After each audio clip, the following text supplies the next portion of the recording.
Tak Leo, prehra 0-2 so Zlatými Moravcami. Ako to hodnotíš? Tak, nebral by som to ako nejaký zlý vstup do tejto druhej ligy, lebo keďže Vion je tým, ktorý ide za ambíciou postupy, tak určite sa nemáme za čo hambiť za tento výkon. Mali sme výborné pasáže, či už úvod druhého polčasu, kde sme mali, poviem úprimne, 2-3 šance, ktoré sme mohli premeniť. Vion sme až do gólu v podstate k nejakej vážnejšej strele ani k vážnejšej šanci nedostali, takže máme sa za čo chytiť, máme sa do ďalších zápasov z čoho poučiť samozrejme, ale určite máme na čom stavať.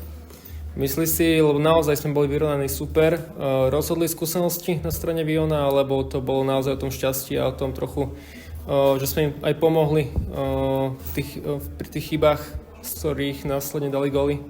Tak určite ukázali sa aj skúsenosti, majú veľmi skúsený káder, či už chalanov, ktorí hrali ligu, alebo chalanov, čo boli v Poľsku a tak ďalej. Majú už viac odkopané ako my v druhej lige, takže ukázali sa aj skúsenosti pri tom prvom gole, keďže ten Balaj to trafil výborne, aj výborne sa moc skočil a neboli sme horší super, ale bohužiaľ skúsenosti nás možno potopili. Napriek tomu bol to náš vôbec prvý zápas v druhej lige, je na čom stávať. Čo si poviete s chlapcami v šatni pred ďalším zápasom a vlastne teraz aj po zápase?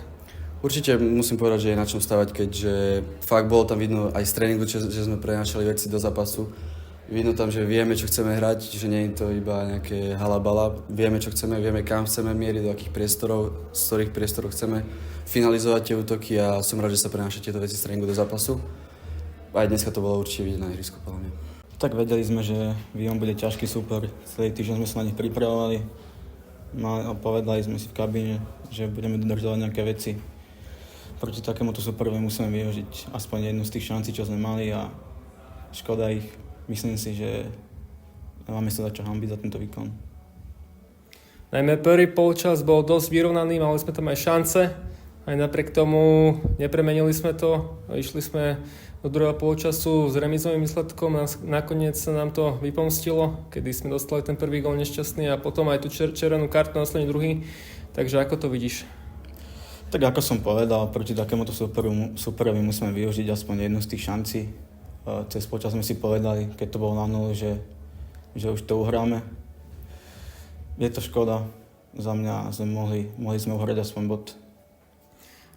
Na ďalší týždeň ideme do Pohronia. Ako sa nastavíte v hlavách, v šatni, čo si poviete pred týmto zápasom a týždňom, ako sa viete pripravovať? Tak teraz nás to určite mrzí tá prihra, ale v pondelok musíme dojsť do kabíny s tým, že sme nastavení na to, aby sme v Pohroni vyhrali a uhrali dobrý výsledok.